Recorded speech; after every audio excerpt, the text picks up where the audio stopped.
Ya, sahabat humans, kita akan masuk ke dalam business system unlike any other. Oke, silakan kita akan mulai. Yang pertama, misi kita mulia, ya. Misi kita mulia, kita bantu nasabah, kita bantu diri sendiri, dan kita bantu partner. Yang kedua, tidak perlu experience, nggak perlu pengalaman.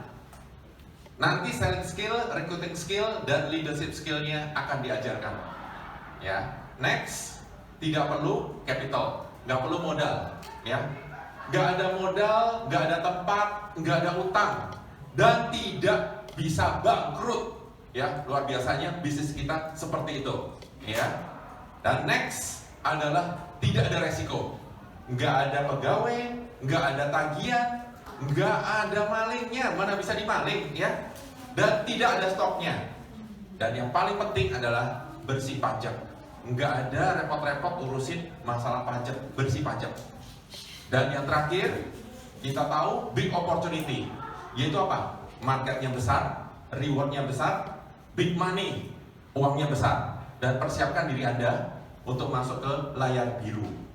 Apakah layar biru itu? Ya, kita akan mulai dengan definisi layar biru, yaitu kita lihat pembagian dari sumber income-nya. Oke, silahkan kita lihat. Levelnya kita akan mulai dengan level Business Executive atau BE. Ya, BE atau Business Executive mempunyai sumber income yang pertama, yaitu komisi. Komisinya adalah 23,25%, 23,25%. Tadi kita sudah lihat bagaimana rekening proteksi mulai dengan 3 juta per bulan. Nah, kalau 3 juta per bulan, maka kita lihat masukin sini ya, 3 jutanya ya. 3 juta di sini dikalikan dengan 23,25%. Dapatnya sekitar ya approximately 700.000 rupiah. Ini per bulan.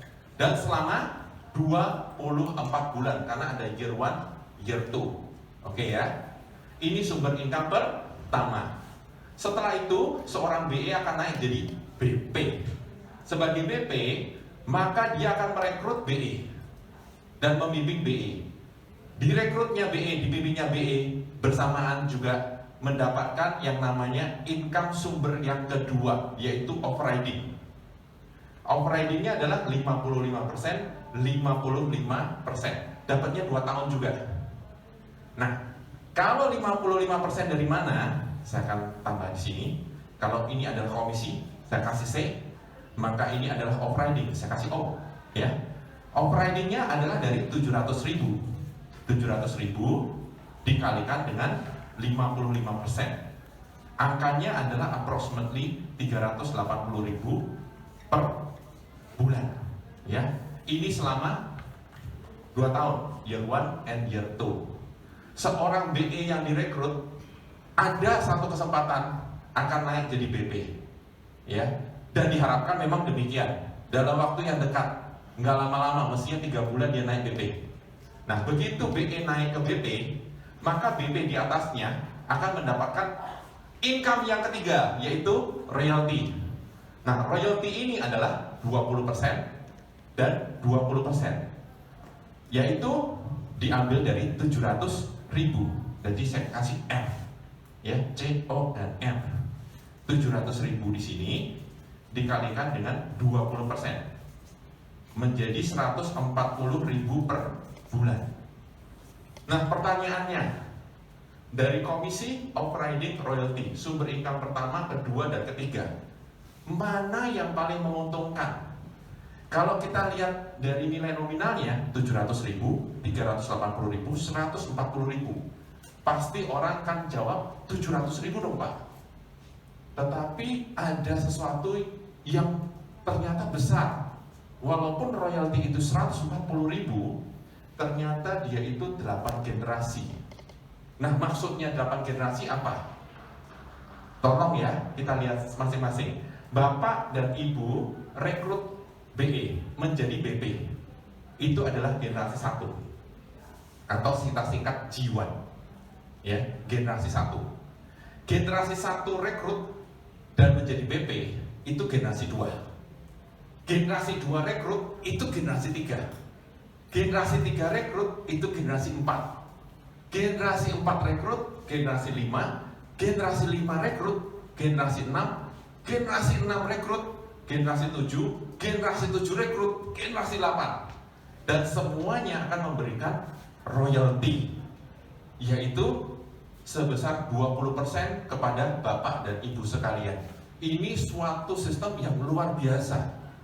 Dan kebanyakan orang-orang yang mempunyai income sudah besar, ya, 90-95%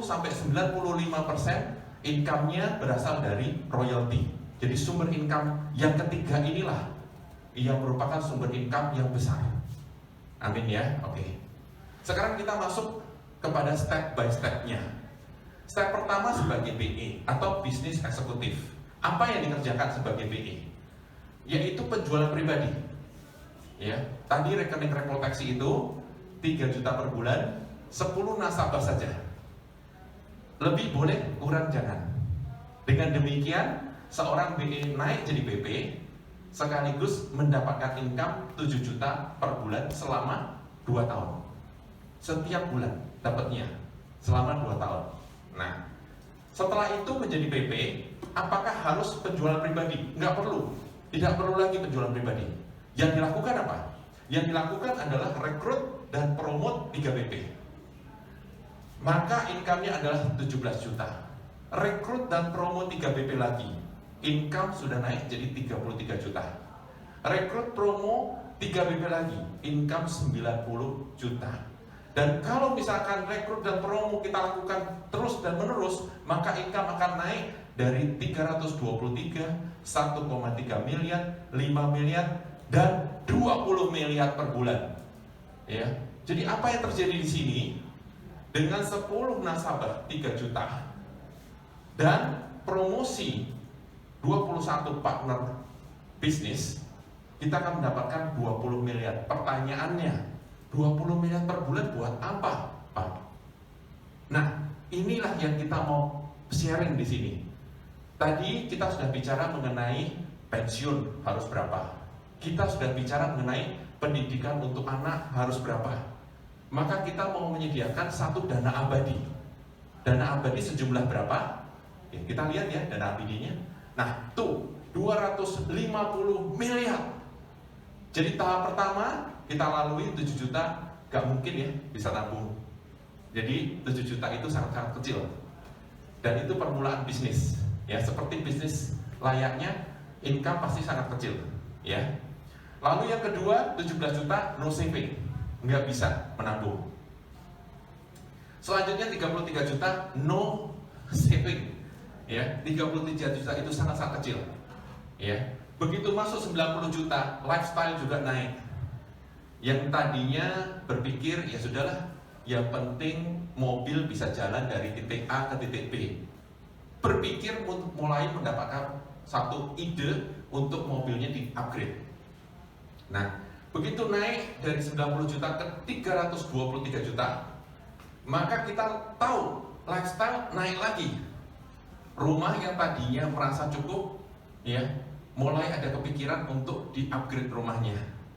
Pindah ke daerah yang lebih elit, ya, seperti itu. Nah, akibatnya apa? No saving. Nah, nextnya, begitu 1,3 miliar, saya yang menyarankan, saya merekomendasikan supaya 500 juta dipakai dan yang 800 juta bisa disimpan.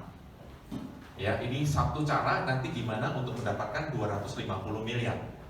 Dana abadi kita setuju di situ, ya. Nah, 800 juta kita kalikan 12 itu 9,6 miliar. Nah, setelah itu begitu kita mencapai 5 miliar, 1 miliarnya kita pakai. Ya.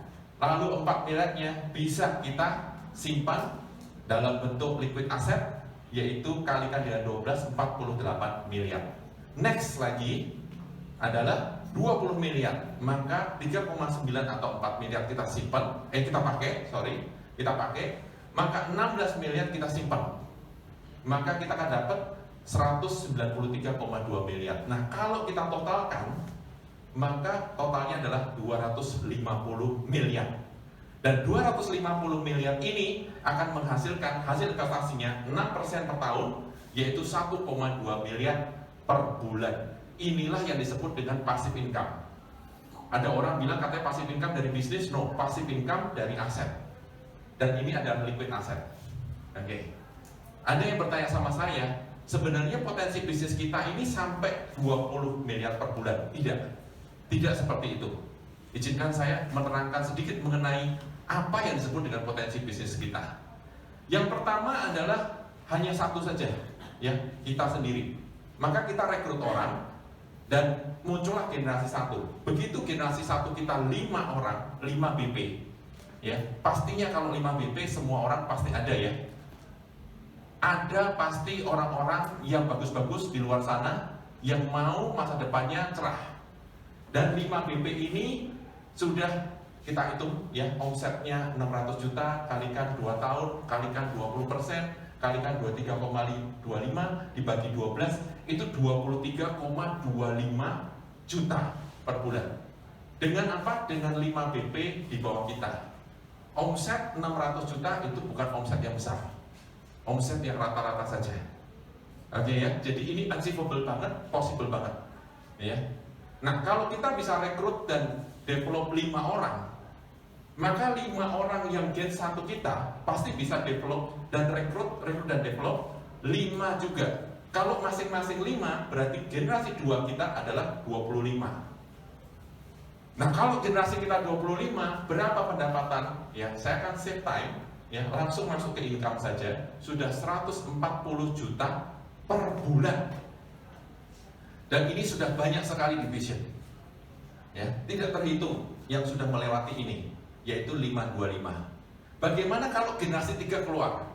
Karena 25 orang yang di generasi 2 pasti juga ingin untuk mendapatkan masa depan yang cerah. Mereka ingin juga untuk rekrut 5 orang ya, dan develop menjadi BP.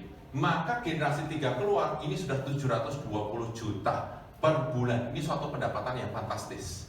Tapi apakah ini potensinya? Tidak. Kita masuk ke generasi 4. Generasi 4 625 sudah 3,6 miliar per bulan.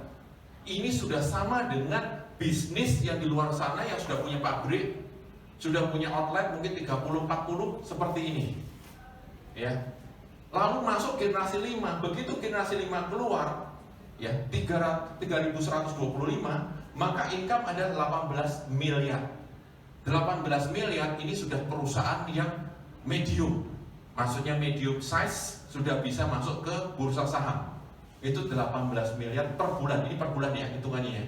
18 miliar ini sudah masuk ke bursa saham, udah IPO ini. Ya. Jadi kalau misalkan mau satu perusahaan yang besar ceritanya, kita masuk lagi ke generasi 6. Nah, generasi 6 itu sudah 90 miliar per bulan. Ini perusahaan sudah besar sekali. Jadi masa depan teman-teman sekalian, ya, masa depan sahabat human di sini itu sangat-sangat cerah, ya. Dengan generasi ke-6. Bagaimana dengan generasi 7? Generasi 7 sudah hampir 1,5 triliun per bulan. Ini breathtaking ya. Kayak kita mau ambil nafas. Ya, benar-benar senang, benar-benar happy, ya. Tidak mimpi mempunyai suatu perusahaan yang besar sekali, inilah income kita. Ya. Dan nextnya generasi 8 keluar, maka 2,2 triliun. Ini adalah setara dengan konglomerat. Nah, apa yang kita pelajari di sini? Semua dari kita mempunyai kesempatan untuk menjadi konglomerat, mempunyai kesempatan mempunyai bisnis yang sangat besar. Inilah potensi bisnis kita. Sekian dari saya. Ya, salam sejahtera.